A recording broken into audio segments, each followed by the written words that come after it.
This is Horns Up, and yes, we took a break last week. Sometimes life just catches up. I'm taking solace in the universal truth laid out by Pentagram. It's okay, it's all good. How have you been, Trend Crusher Peter? Let's just say that break was like good for me because the amount of stuff that I had packed in my brain, it was just like no chance for heavy metal. And as always, glad to have the one and only Ravi Balakrishnan back on Horns Up. How has your life been? Oh, pretty all right. I mean, we're back into a semi-lockdown again, so there's not very much to do other than sit around and listen to music, which I'm quite happy with, and of course work.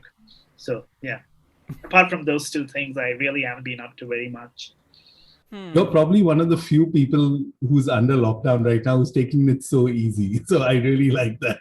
Yeah, well, I'm lucky enough to be in Singapore, and it's a easy place to be in. So yeah, well, that's got very little to do with me and a lot to do with where I am at the moment.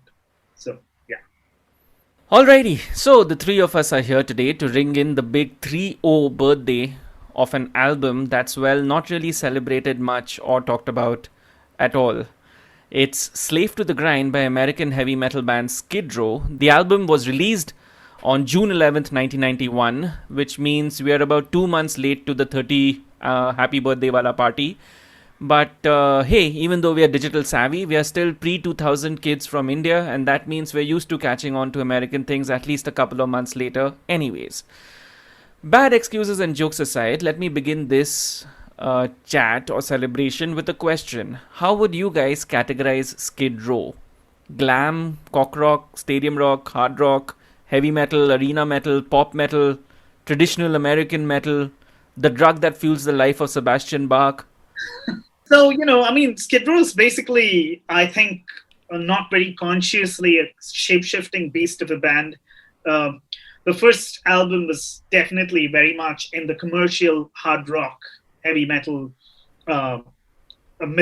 idiom. I know Sebastian Bach hates the words hair metal, and I'm kind of with him on that. It's a very, very dismissive term. But it was definitely a really, really good commercial hard rock album. It was, I think, produced, or rather, there was some huge degree of involvement by Doc McGee, who was managing Bon Jovi, and there was definitely extraordinarily commercial bent to it. While at the same time, it was a little rougher around the edges than something by, say, Trickster or Bang Tango, any of the other bands that are, I think, quite justifiably forgotten these days. The interesting thing was the evolution from, I think, the self-titled debut to Slave to the Grind was, in quantum terms, this was definitely not the second album that you expected from the band that put out the self-titled album. And then Subhuman Race was, I think, even heavier in terms of guitar tones and stuff like that. There was a bit of a palpable Pantera influence there, a lot of, sludgy mid-tempo kind of songs. Yep. And then, of course, there was the long hiatus. And after that, I really don't know. I mean, I frankly haven't been keeping up with Skid Row post Sebastian Bach's departure. And what little I've heard convinces me that, I'm not missing very much. So, yeah. They keep making noises about, we're going to go back to the original formula of what made us great with our next album, and they always disappoint. So, I'd rather just hear Sebastian Bach's solo career, which I think has hit more of the beats of what made Skid Row great. What about you, Peter? How would you categorize Skid Row? Confession up front, right? Yesterday was the first time I heard Slave to the Grind start to finish. I haven't heard the album before that. But yeah, I don't know. I mean, like, for me, Skid Row just kind of was one of those bands that know the hits, right? Like 18 in Life and all of that. So you always know them for that. So, like, if you asked me this a couple of days ago, I would say like they're pop metal, right? I mean, this was like clearly like stuff that was written in there, kind of made like more, I would say, sugary or easy for people to listen to and all. But then I heard like Slave to the Grind yesterday, and I was like, wait, is this the same band? Like, what's going on? Like, and I totally see where Ravi's coming from, right? If anyone kind of heard that first album, then heard this, it'd be like, what's up with these guys, right? And then Cool. again, this is 91, right? If I'm not wrong, this is when like all of this that sound kind of was getting changed, right? This is, I think, what, we're still a couple of years away from Nirvana like shitting on everyone. No, it is the year that It is Nirvana the year shat on Nirvana everyone. shat on So yeah. everyone, but the But effects of that shitting were felt only, I think, in '92 or thereabouts. Once the videos started, getting a lot yeah. of rotation on MTV and stuff. Mhm. But I'm curious to know what you think, Animesh. Skid Row, like pure heavy metal, arena metal, stadium rock. Not glam, definitely not. Not cock rock of that sound. They very categorically moved away from that sound. They knew that this wasn't the identity that they wanted right from the very get go. And I'm guessing that has to do with the fact that they were New Jersey kids and not LA kids, right? So maybe it stems from that. Ravi, what's your relationship as such with this kind of a sound? The entire hard rock, glam, arena Yeah, metal, well, whatever you want to call it. since around 15, at the absolute peak of all of this, I was hugely excited by it, and 18 and Life. I first heard on a compilation that Warner had put out called the Metal Bible. What a badass Ooh, name for a compilation, right? yeah. And it had a whole bunch of acts whose only common factor was the fact that they were on Warner or Atlantic. So you had Winger, you had Skid Row, you had Mr. Big, and the album rounded out with Practice What You Preach by Testament Wow. and Rothschild America, were again one of these proto thrash kind of bands. I think Alien in Life was the first song I heard by them, and I was just completely blown away by the singing on that. Same here, man. You What know, a fucking excellent song. yeah, Yeah. and the singing was just so freaking goosebump inducing, and it made your throat hurt sympathetically if you fancied yourself to be a singer, which of course I did back then. And you were like, I can't believe this guy is doing this. And what's really funny is I think a few days back, Buck actually shared the original version of 18 in Life for the previous singer, and it sounds nothing like the final recorded output. So Slave to the Grind, I actually remember we chipped in and got this album as a birthday present for a friend of ours. I think this would have been February 1992. And we were just blown away by that album. I mean, we'd already started getting into the slightly heavier music like thrash metal, Metallica, Slayer, etc. And we'd heard a few songs off the debut album, which was a little hard to come by here. We'd heard Youth Gone Wild. We'd heard, I think, Piece of Me, and of course, 18 and Live, and I Remember You. And, you form a certain impression of a band from that. And I figured that Skid Row were, more or less in the same spaces. Winger, though not as, guitar nerdy as Winger was, or, maybe kind of like Dawkins. But this album was completely groundbreaking. I mean, it was so ferociously heavy. The singing was amazing all through. It was just goosebump inducing. I mean, when we heard Wasted Time by, which I think the last Yeah. song on Slave to the Grind, just the singing on that, oh my God, it's phenomenal. Yep. Strangely enough, that song's supposed to have been written, I think, for Steven Adler, who was in the process of, I think, being booted out of Guns N' Roses around that time. And I mean, it was brilliant. Plus, it had a song called Get the Fuck Out, which scandalized all of us a great deal because, while we were used to the F bomb here and the F bomb there, nobody had actually had the guts to call a song Get the Fuck Out, at least. Yeah, even today on YouTube you can find it if you type in "get the fuck out." It's only listed as "get the f out." Yeah. What? Wow. Okay, so Ravi's story of getting into Skid Row is kind of mine because I was introduced to the band pretty late in life, and it was because of 18 and Life, which as we've already nerded out about, it's a fucking fantastic song. But I didn't actually know anything about Skid Row, or didn't have wanted to get an album, but I couldn't really find an album of theirs. Instead, what I found in the garbage bin section was Angel Down, which was Sebastian Oh, Bach's wow. first, That was no, an second amazing studio album. album, which released in 2007. That was phenomenal. I mean, Angel Down till date is one of the most explosive albums that I've ever heard, because the moment you play that first song, you're like, "Holy shit! What? Who is this guy?" And immediately it made me a fan of Sebastian Bach. So after that is when I actually heard Skid Row, which was released in 1989 originally for the first time, and I was like, "Fuck, this is excellent." And honestly, it didn't prepare you for Slave to the Grind, and Slave to the Grind itself is, I mean, yeah, that's something that we are going to be talking about even more. And yeah, Subhuman Race followed, and then just like Ravi, even I stopped caring about Skid Row, because yeah, there was no longer any Sebastian Bach to it. Alrighty, so coming back to Slave to the Grind, let me set the stage here a bit with a quick Cliff Notes roundup of the facts as such. It's the band's second album, following their superb self titled debut that was released in 1989.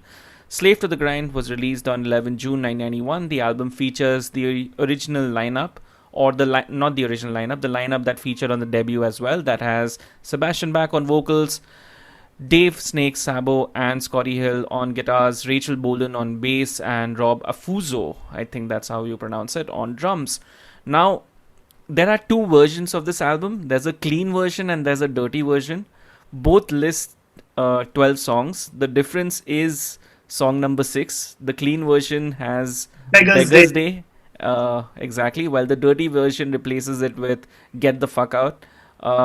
So here's the horns up cheat. I honestly recommend getting the Japanese edition of the album that has both the songs, and also packs in a Sex Pistols cover too. With that being said, Ravi, this is something that we kind of spoke about, but let's like, dive into it a little bit more. What's the scene like in 1991, both for Skid Row as well as for glam or heavy metal, especially American heavy metal in general? Yeah, see, I think we were at the stage where, we kind of course, the huge disclaimer here being, uh, you know, I was, of course, in India, and everything that we got came through, a few months late. Cable TV had yet to really sink its roots in. And, your best bet was essentially being able to find some heavy metal magazine at, waste paper shop or a Ravi paper shop or something like that. So, we kind of got an idea of what was happening in that world in a highly piecemeal and fragmentary fashion. And actually, if I could just circle back to a previous point you made about Guns N' Roses and Skid Row, the reason why that natural progression didn't happen is because Skid Row got nowhere near as much airtime as Guns N' As Roses GNR did. did, yep. The hard edge songs on Skid Row, which they had music videos for, which I think was Monkey Business and the title track, were degrees heavier than what was that song? You Could Be Mine by Guns N' Roses, which was, I think, the heaviest song from Illusions that they actually had a Video video for. out for. Wasted Time was a song which had an almost intimidating vocal outro, not at all as commercial as, say, a Don't Cry or a November Rain or an Estranged. So, by the time I think Illusions dropped, Slave to the Grind was already being forgotten. It was never much of a priority with MTV Asia or Channel V Asia or whoever was running the show at that time. So, it kind of slipped between the cracks. So, yeah, speaking about the milieu at that time, a lot of us were just getting into what we considered in the broadest possible term rock. And this could include somebody like, a singer songwriter like Bob Dylan on the one hand and Napalm Death on the other. And, for the sake of convenience, if anyone asked you what you listened to, you just said rock. Because Exactly. you just realized that it was going to be more effort than it was worth explaining all of that. So I was hugely into the entire so-called glam rock scene. I absolutely loved Flesh and Blood by Poison, uh, Dr. Feelgood by Motley Crue. And, when I heard, when we first picked up Slave to the Grind, we were expecting an album that was kind of like on those lines. So the way we shopped for tapes back then is we'd ask the guy at the store to play the first few seconds of the first song, then flip the tape over, hear the last few seconds of the last song. And, I heard Living on a Chain Gang, and I was like, holy shit, this is an album that, you know, is absolutely worthy of being bought as a birthday gift for my friend. And so, we just forked out our cash and got that immediately. So it was fantastic. We absolutely loved Skid Row. But again, they were, even then, at least as far as India was concerned, a bit of a cult band because, the momentum around Slave to the Grind rose and fell before cable TV really caught on. And by the time cable TV caught on, the only really famous rock music that you could hear on it was the big hits from Illusions and I think Nirvana and Pearl Jam and all of that. So in that sense, it kind of slipped between the cracks. And then, of course, you had Subhuman Race, which was a much heavier album. And its lead single, I think Breakdown, was nowhere near as catchy or as immediate as any of the tracks had been on Slave to the Grind. So, yeah.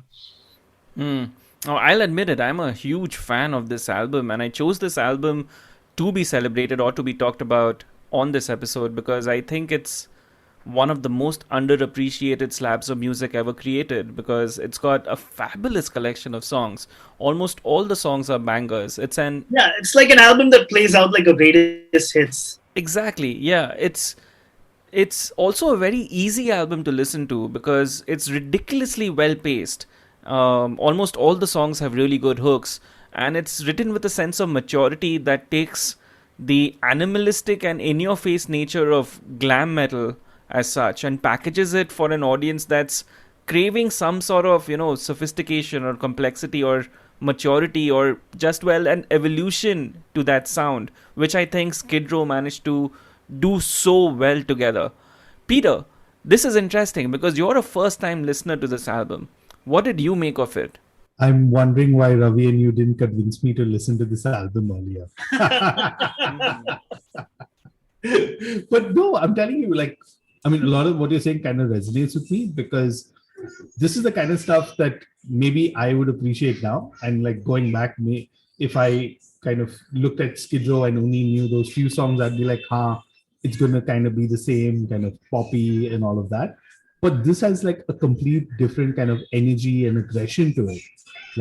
You can tell, and I'm wondering why, in India, no one kind of talks about it, right? I don't know about the rest of the world, but among our friend circle or people that listen to it, I don't know, if you have to get them to name 5 albums from the 90s and all, I don't know if this would be one of them. And probably the reason why is kind of what Ravi set out, right? Because cable television at that time, Channel V and MTV had such an important role in just influencing what we listened to at that time, right? But I really enjoyed the album. I mean, for me, it was something, especially when you're listening to a lot of just extreme metal and death metal and black metal and all of that.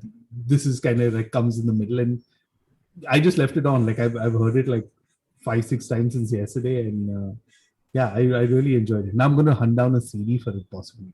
Who still sells CDs of this? Quick, favorite songs? I did a thing where I only listened to the clean version of the album, but I like Beggar's Day. I mean, for me, that was a good one. Ravi already mentioned wasted time. You don't expect it wasted time at the end, right? You want that slightly higher up, but for me, the title track, man, that second, it comes in perfectly there. Second, and here's a tidbit while I was reading up on the album.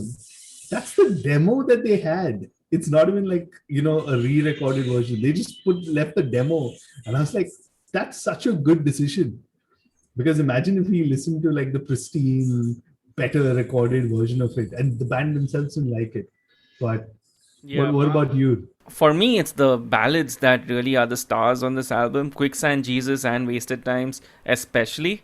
Um, but also, I absolutely dig the balls to the ball speed of Monkey Business, Slave to the Grind, and even Riot Act as well.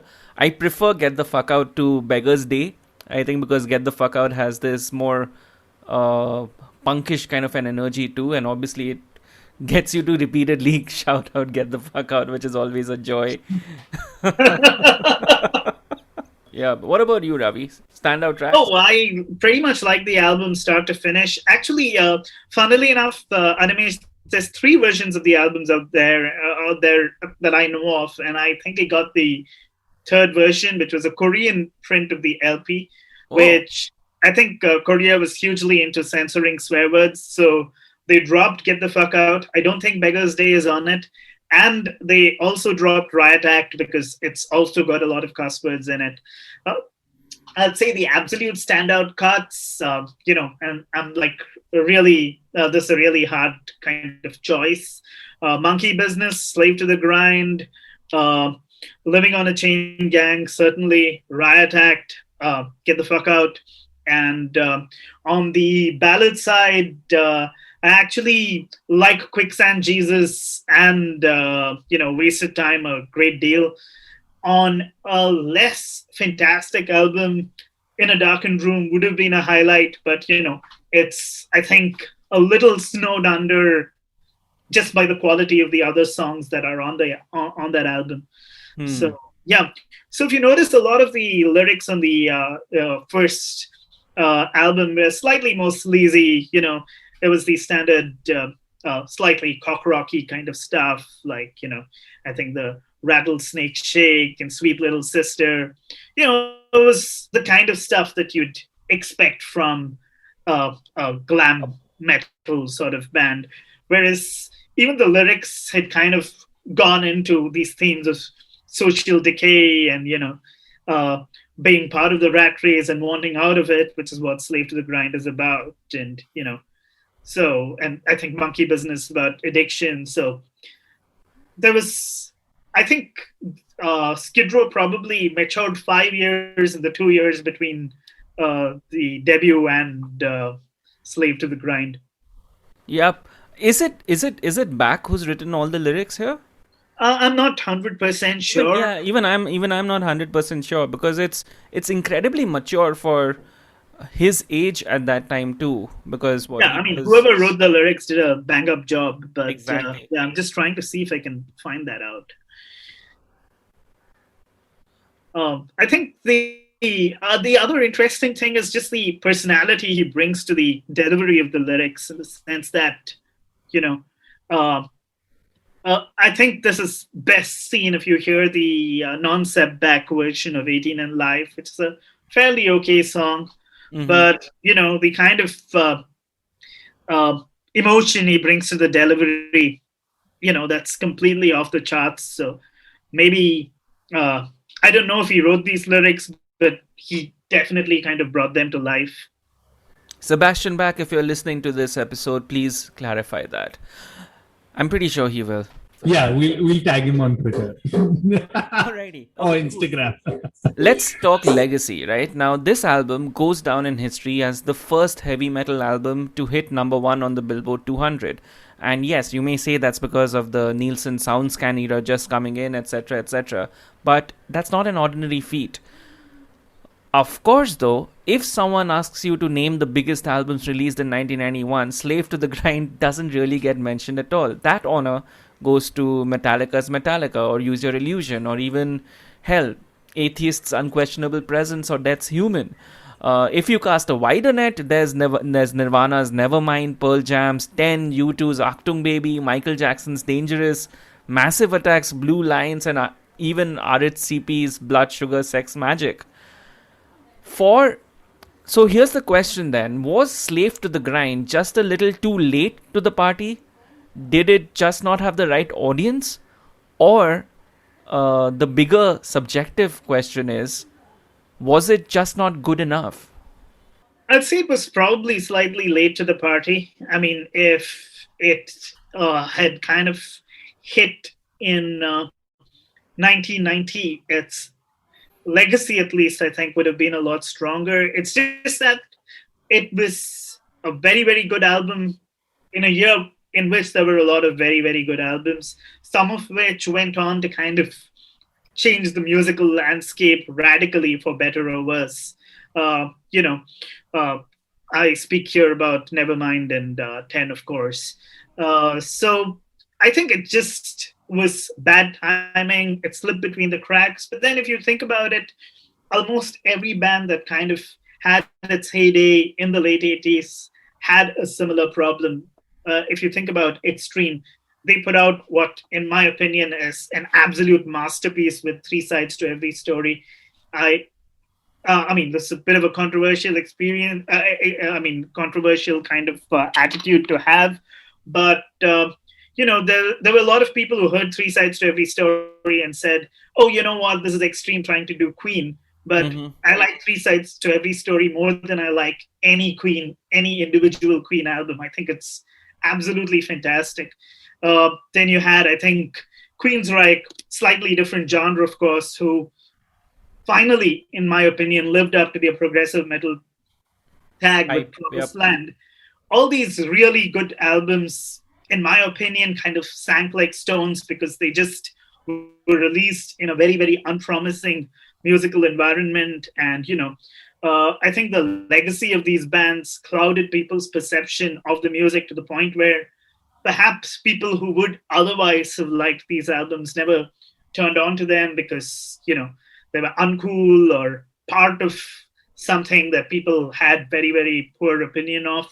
I think the same thing happened with Skid Row.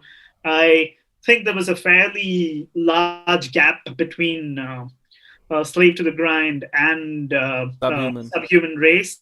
Mm-hmm. And I think by then the rifts in the band were fairly apparent. And if you listen to Subhuman Race, it again, I mean, I wouldn't say it's Skid Row trying to go grunge because it isn't, but it's Skid Row in a slight existential crisis as to what their sound ought to be. They're kind of taking a bit of the slow, plodding stuff that Pantera had got, and I think especially Far Beyond Driven. Uh, and it's just a bit confused. And I think, it's definitely the sound of a band that's not entirely sure what its place is in the world anymore. Hmm.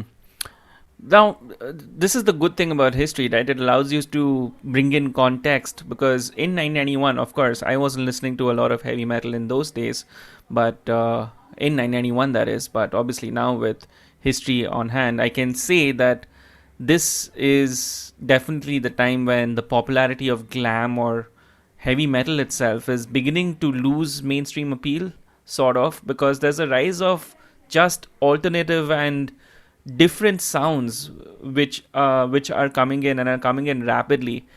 Fun fact: Nirvana was also named Skid Row at one point in time, which is weird. Oh, But okay. Wow. essentially, exactly, yeah, essentially the days of excess seems to be finished. You have everybody going into either trying to basically evolve their musical tastes and moving just completely different from what has already been done before, which, as Ravi pointed out, and which I'm pointing out too, maybe Skid Row just were at the wrong place at the wrong time, even though they got some amount of commercial success for it.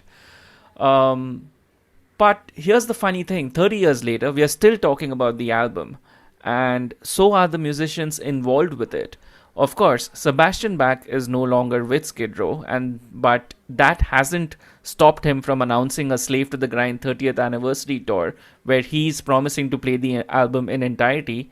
Skid Row, on the other hand, which is still a band and still performing, led by Rachel Bolan, Snake Sabo, and now featuring ZP Thart on vocals, also plan to play the album in entirety. Which of the two acts would you spend your hard earned money on? If I was given a choice, definitely Sebastian Bach. To me, too. It's clearly Sebastian I Bach. What mean, about you? much as I like ZP, who did an amazing job with Dragon Force, uh, I kind of think the animating spirit behind those songs is Sebastian Bach. And, there are some vocalists who can be replaced and some who can't. And, I think Seb Bach is definitely in the latter category. Exactly. You talked about the Skid Row formula and what it's missing. It's definitely Bach.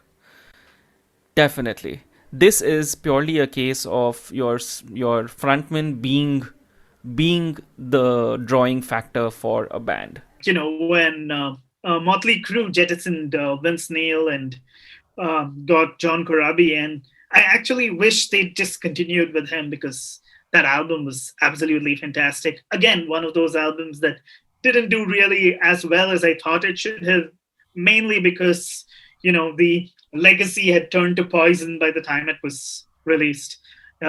Even Poison's legacy turned to Poison. Sorry.